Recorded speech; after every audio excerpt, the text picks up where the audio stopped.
पढ़ेंगे जिसका क्या नेम है? बचपन। क्या नेम है? बचपन। तो आज हम क्या पढ़ते हैं? चैप्टर 2 पढ़ते हैं जिसका नेम है बचपन।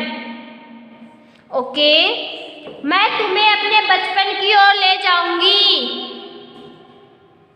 मैं तुम्हें अपने बचपन की ओर ले जाऊंगी। इसकी लेखिका कौन है? कृष्णा सोबती। कृष्णा सोबती।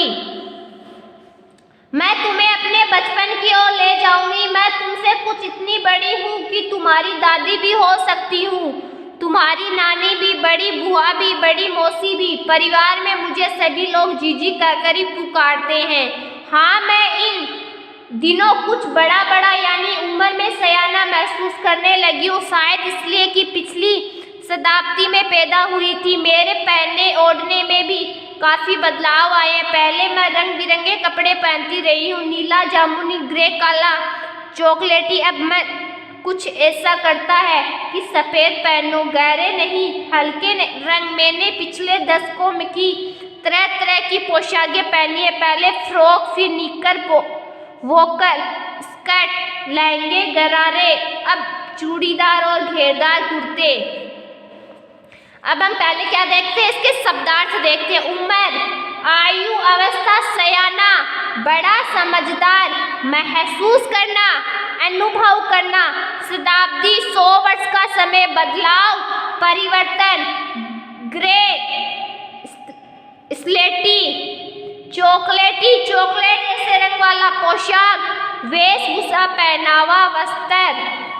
अब हम देखते हैं इसका प्रसंग। पहले प्रस्तुत गद्यांश हमारी पाठ्य पुस्तक वसंत भाग फर्स्ट में संकलित पाठ बचपन से लिया गया है। इसकी लेखिका कृष्णा सोबती है। इसमें लेखिका अपने बचपन के पहनावे में होने वाले परिवर्तन की चर्चा कर रही है। अब हम देखते हैं इसकी व्याख्या। लेखिका आज बड़ी हो चुकी है। वह किसी की दादी, किसी की नानी, किसी की बड़ी बुआ व बड़ी मौसी बन चुकी है। घर में उन्हें दीदी कहकर पुकारा जाता है। वह बच्चों को अपने बचपन से लेकर अब तक के पहनावे में होने वाले परिवर्तनों की जानकारी देते हुए कह रही है कि उसका जन्म पिछली शताब्दी में हुआ था, जिसके कारण उसे बड़ी होने अर्थात उम्र के हिसाब से समझदार होने का एहसास हो रहा है। शताब्दी बदल चुकी है और परिवर्तन संसार का शाश्वत नियम है। अतः लेखिका के रहन सहन और पहनावे में भी परिवर्तन आ गया था। बचपन में बच्चों को चटक मटक वाले रंग बिरंगे कपड़े अच्छे लगते हैं।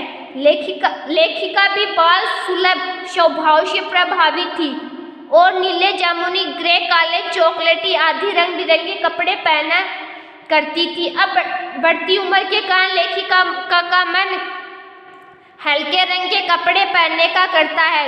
गहरा रंग बीते हुए बचपन की तरह पीछे छूट गया, अतः अब सफेद कपड़े अधिक पसंद आने लगे। अतः और लेखिका सफेद कपड़े पहनने लगी है। बचपन में अच्छे फ्रॉक, निकर, वोकर, स्कर्ट, लहंगे, गरारे आदि पसंद करते हैं। लेखिका भी इन सब में वंचित नहीं रही है, परंतु अब जब से वो समझदार हो गई है तब से वह साधारण चूड़ीदार और घेरदार कुर्ते पहनती है। बचपन की उस रंगीन जिंदगी को वह आज भी याद करती है और पहनावे के कारण अपने आप को उम्र में बड़ी और समझदार समझने लगती है। अब हम क्या देखते हैं? इसके क्वेश्चन आंसर देखते हैं। क्या देखते हैं? Question answer. लेखिका स्वयं को सयाना क्यों महसूस करने लगी? लेखिका स्वयं को सयाना इसलिए महसूस करने लगी क्योंकि उसका जन्म पिछली शताब्दी में हुआ था। शताब्दी के बदलाव के कारण वह स्वयं को बड़ी और समझदार समझने लगी थी।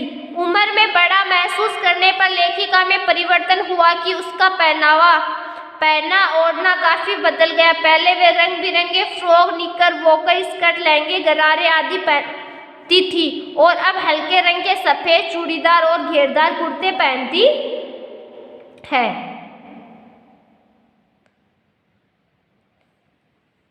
लेखिका स्वयं को सयाना क्यों महसूस करने लगी? लेखिका स्वयं को सयाना महसूस करने लगी क्योंकि उसका जन्म पिछली शताब्दी में हुआ था। शताब्दी के बदलाव के कारण वह स्वयं को बड़ी और समझदार समझने लगी। उम्र में बड़ा महसूस करने पर लेखिका क्या परिवर्तन हुआ? उम्र में बड़ा महसूस करने पर लेखिका में परिवर्तन हुआ कि उसका पहनना ओढ़ना काफी बदल गया। पहले के रंग बिरंगे फ्रॉक, निकर, वॉकर, स्कर्ट, लहंगे, गरारे आदि पहनती थी और अब हल्के रंग के सफेद चूड़ीदार और घेरदार कुर्ते पहनती है। लेखिका बचपन में कैसे कपड़े पहनती थी? लेखिका बचपन में गहरे रंग के फ्रॉक, निकर, वॉकर, स्कर्ट, लहंगे आदि कपड़े पहनती थी। लेखिका के पहनावे में बदलाव के क्रम को लिखिए। लेखिका के पहनावे में काफी बदलाव हुए। पहले वह गहरे रंग के कपड़े पहनती थी पर उन्हें हल्के रंग बहुत पसंद है। लेखिका पहले फ्रॉक पहनती थी, फिर निकर, वॉकर, फिर स्कर्ट, फिर लहंगे, फिर गरारे और अब चूड़ीदार और घेरदार कुर्ते पहनती है। तो आपको क्या करना है, पहले इस पैराग्राफ को अच्छे से पढ़ना है, फिर इन क्वेश्चन आंसर को अपनी नोटबुक में अच्छे से राइट करना है और फिर इनको अच्छे से लर्न करना है।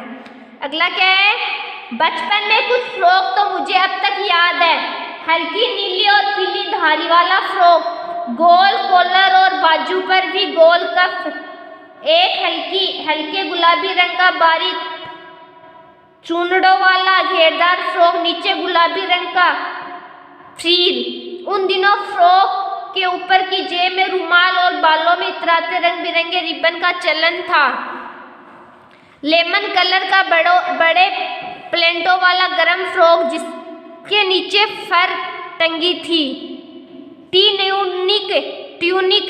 दो ट्यूनिक भी याद है, एक चॉकलेट रंग का और एक अंदर की कोटी प्याजी, दूसरा ग्रे और उसके साथ सफेद कोटी। मुझे अपने मोजे और स्टॉकिंग भी याद है। बचपन में हमें अपने मोजे खुद धोने पड़ते थे। अब नौकर या नौकरानी को भी नहीं दिए जा सकते थे, इसकी सख्त मनाही थी। हम बच्चे इतवार की सुबह इसी में लगाते, धो लेने के बाद अपने अपने जूते पॉलिश करते, चमकाते। जब जूते कपड़े या ब्रश से रगड़ते तो पॉलिश की चमक उभरने लगती।